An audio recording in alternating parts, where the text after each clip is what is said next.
Once upon a time, long ago in Agbodo village, there lived a man named Oriode, which means the crowned one. But irony is a strange thing, because despite the name that carried wealth and royalty, Oriode was neither rich nor noble. He was a poor farmer, the kind who woke before the first crow of the rooster and returned home only when the last rays of sunlight slipped behind the palm trees. He worked hard, harder than most men in Agbodo, yet no matter how much he toiled, his harvests were always poor. Oriode was married to Erike, a kind woman whose laughter once lit up their small compound. Together, they had 3 children, 2 boys and a girl. Despite his struggles, Oriode was a man of pride. He had made a promise to himself many years ago that his children would get the education he never had. When his first son, Earend, was born, he named him with hope, "Joy has walked in with me." Earend grew up strong and smart, helping his father on the farm and his mother at home. Each morning, before sunrise, he swept the compound, fetched water from the stream, and still made it to school on time. Years passed, and Oriede's back grew weaker, but his dream for Earend only grew stronger. When the boy finished secondary school, he got admission into the university. That day, Oriode sat outside their hut and cried. They were not tears of joy, but of fear. Because although his son had been accepted, he had no money to send him. For days, Oriode couldn't sleep. He looked at the calluses on his hands and wondered if this was how life was meant to be. He had worked all his life, yet he could barely feed his family, let alone pay school fees. His wife tried to comfort him, but even she could see the pain in his eyes. One afternoon, as Oriode sat by the roadside, lost in thought, his old friend Bamadil walked by. After listening to his worries, Bamadil sighed deeply and said, "Oriode, the problem is not your hands. Your hands work hard. The problem is your head. The head that should bring fortune has been tied down by unseen forces." Oriode looked at him, confused. "What do you mean, Bamadil?" he asked. Bamadil leaned closer and whispered, "There is a man who helps people like you. He is an herbalist from the next village. If you truly want to change your story, go and see him." That night, Oriode couldn't sleep.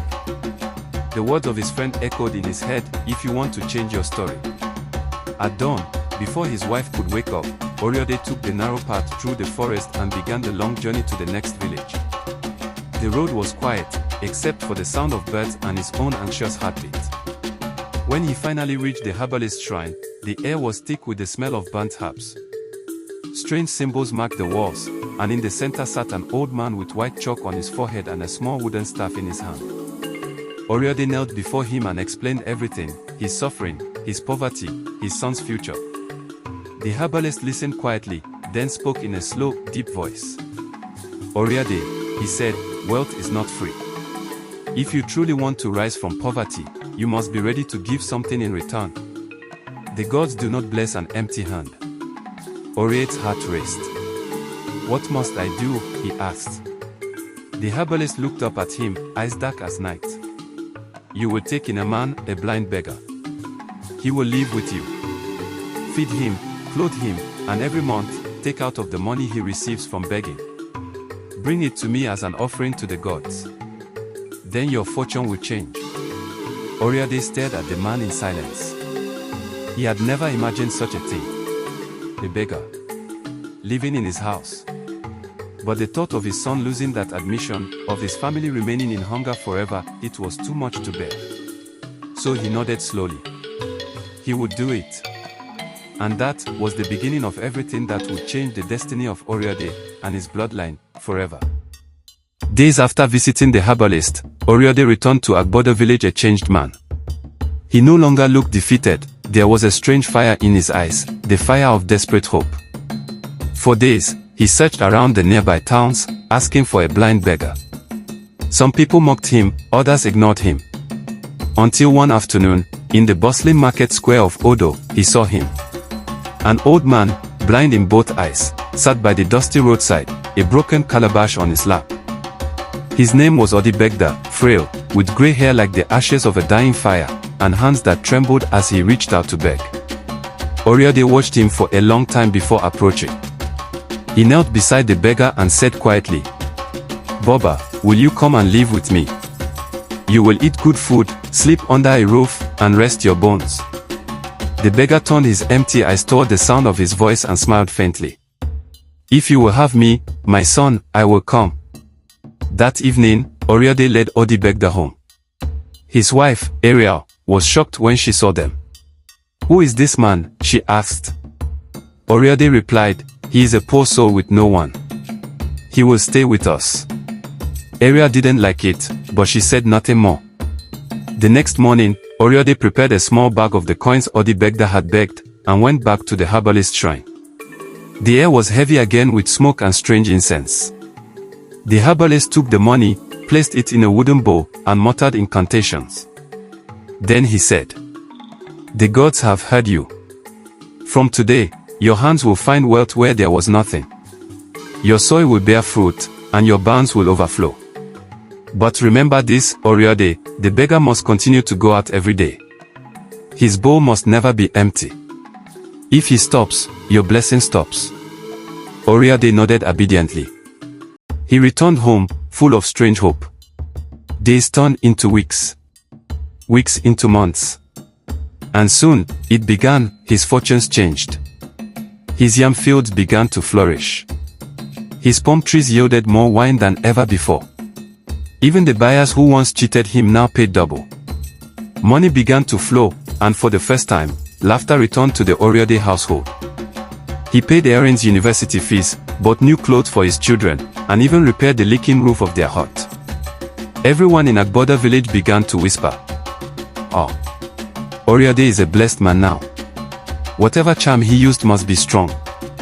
But only Oriode knew the truth. Each month, he took a small portion of the beggar's coins and carried it through the forest to the herbalist. And each time he did, his wealth grew. Soon, he became one of the wealthiest men in the village. He built a new house, bought more farmlands, and even started palm wine trading. Life was sweet, and Oriode began to smile again. But the gods, they always collect their debt in full. One cold morning, Odi Begda fell ill. He coughed endlessly, his voice weak and breath shallow. Ariel begged her husband to let the old man rest. He is sick, Oriode. Let him stay home for a few days, she pleaded. But Oriode shook his head. No, he must go out. He must beg. The gods must see his bowl full. And so, even in his sickness, Odi Begda was led out to the market to beg. He sat there trembling, whispering faintly for alms, while the sun beat down on him. That night, Oriode couldn't sleep. He heard strange whispers in the dark, like the voices of many people crying. The shadows in his room seemed to move. The air was cold and thick. Still, he ignored it. The money was coming in, and his son was doing well in school. But the gods were watching. Days turned to months, and Odi Begda grew weaker. He barely ate, barely spoke. Yet, each morning, he was made to sit by the roadside and beg. Until one evening, he didn't return. Passerby brought the news that Odi Begda had slumped beside the market well. Oriode rushed there, trembling, but it was too late. The blind beggar was gone. Oriode stood still, cold fear crawling through his bones. He remembered the herbalist's warning, if the beggar stops, your blessing stops. The night Odi Begda was buried, a strange stillness settled over Agboda village. The air grew heavy, and even the crickets were silent. Oriode sat by his doorway, staring into the dark forest behind his house. The oil lamp flickered weakly beside him. His wife was asleep, but his heart was not at rest. He remembered the herbalist's warning. If the beggar dies, you must take his place, or bear whatever comes after. He shook his head, muttering under his breath, I cannot beg. How will I stand in the market and stretch my hand for coins when the whole village knows me as a wealthy man? He tried to push the thought away, but the shadows seemed to whisper in the night.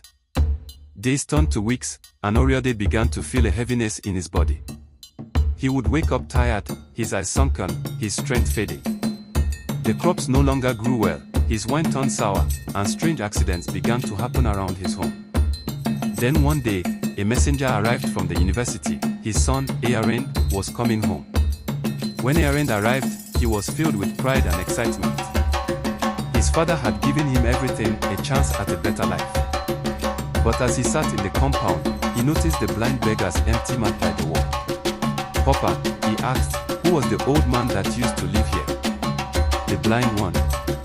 He's been here for years, but you've never told us who he is." Oriade looked away. "He was a man I helped. That's all you need to know." "But why?" Aaron pressed. "You fed him, clothed him, took care of him for years. What did he mean to us?" Oriade raised his voice suddenly. "I said you should not ask me about him again." The young man fell silent. The conversation ended there. Weeks later, Aaron returned to school. He completed his studies and graduated with honors. He even won a scholarship to study abroad, something that filled his father with pride and relief. But soon after, Oriade's health began to fail completely. No medicine worked. No doctor could explain what was wrong. He called his wife one evening and said, "Send for Aaron. Tell him to come home. I must speak to him before I die." Aaron returned quickly, shocked by his father's condition. Oriade was now a shadow of himself, frail, shaking, his voice barely a whisper. "My son," he said, "there are things I must tell you before I leave this world." And there, under the flickering oil lamp, Oriade confessed everything. How he went to the herbalist. How he took Inodi Begda, the blind beggar. How he used the beggar's coins for sacrifices. How the gods gave him wealth, and how the beggar's death had doomed him. Tears rolled down Aaron's face. "Papa, why would you do this? We could have worked harder. We could have found another way." Oriade coughed, struggling for breath. "I was afraid, my son. I didn't want you to live the life I lived. I wanted you to have everything I couldn't. But I didn't know that the price would follow you too." Aaron's heart broke as his father spoke those final words. That night, before the first light of dawn, Oriade took his last breath. They buried him beside the mango tree behind their compound. And that was when the real storm began. At first, everything seemed normal. But soon, strange things began to happen. Aaron and his siblings started having the same dream. Every night, they found themselves in a marketplace, begging for money. They would stretch out their hands, pleading with faceless people who passed them by. When they woke up, they would feel tired, weak, as though they had truly spent the whole night on their knees. It continued for weeks. Then for months. Their businesses began to collapse. Aaron's clinic, once full of patients, became empty. And when people did come, strange things happened. Patients died mysteriously, operations failed without reason. Rumors began to spread. Some said Aaron had offended the gods. Others whispered that his father's wealth had come from dark places. His younger siblings were not spared either. They too began to dream of begging and poverty. One afternoon, when his mother came to visit, Aaron told her everything. "Mama, something is wrong with us. We are all suffering the same thing. Every night, we beg in our dreams. Every morning, we wake up weak. What is happening to us?" Ariel's hands trembled. She looked at her son and said quietly, "It could be your father's doing. Before he died, he told me things that should never have been done." Aaron's heart sank. "So it's true," he said softly. "The curse has fallen on us." Determined to break it, he and his mother went to find Bamadil, his father's old friend, the man who had taken him to the herbalist years ago. Bamadil listened in silence, guilt shadowing his face. Then he said, "I will take you there. But know this, the gods do not forget a debt." The next morning, they set out for the herbalist village. The journey was long and heavy. When they arrived, the old man was still alive, though older, thinner, and grayer. He listened to Aaron's story and nodded slowly. "Yes," he said. "I warned your father. When the beggar dies, he must take his place or accept the consequence. Since he is gone, the debt now falls on his bloodline. One of you must continue the begging to keep the balance." Aaron stood up in anger. Never. None of us will beg. The old man smiled sadly. Then your suffering will continue, until the gods are paid. They left in silence, the weight of those words heavy on their hearts. Back home, things grew worse. Illness, poverty, and misfortune spread through the family. They prayed, fasted, and sought help from pastors and prophets, but nothing changed. Until one night, Aaron had a dream. He saw his father, standing beside the same mango tree where he was buried. His face was calm, his eyes full of sorrow. "My son," the spirit said, "I am sorry for the pain I caused you. But there is one last thing you must do to break the chain. Go to the village where the beggar came from. Find his family. Tell them everything, and ask for their forgiveness." When Aaron woke up, he knew what he had to do. The next day, he and his mother traveled to the village. They asked around until they found the family of the late Odi Begda, his brother and two nieces, living in a small clay house by the riverside. When they told them what had happened, the family was furious. "So this is what your father did to our brother," they shouted. "He took his soul in exchange for wealth." Aaron and his mother knelt on the ground, begging for forgiveness, tears streaming down their faces. After a long silence, the eldest brother sighed deeply. "You were not the ones who did this. Your father did. And he has already paid his price. We forgive you." They prayed together that day. And from that moment, peace slowly returned to Aaron's life. His dream stopped. His health returned. His clinic began to flourish again. The curse was broken. But every year, on the anniversary of his father's death, Aaron would pour a small libation by the mango tree and whisper softly, "May the death of our fathers never become the burdens of their children." In life, every choice we make carries a shadow. A debt that waits in silence, until it is paid in full. Oriode wanted a better life for his children.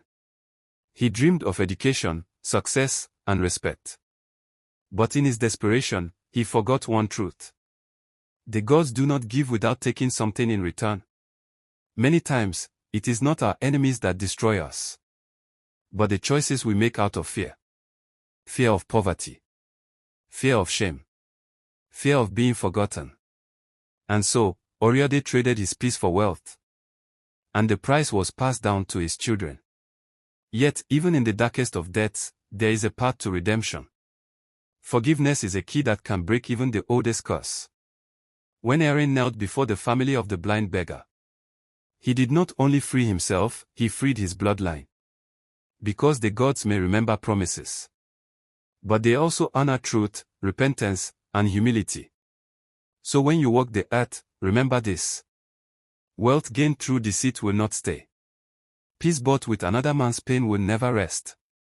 Let the story of Oriode remind us that no matter how far we travel, we cannot run from the price of what we owe.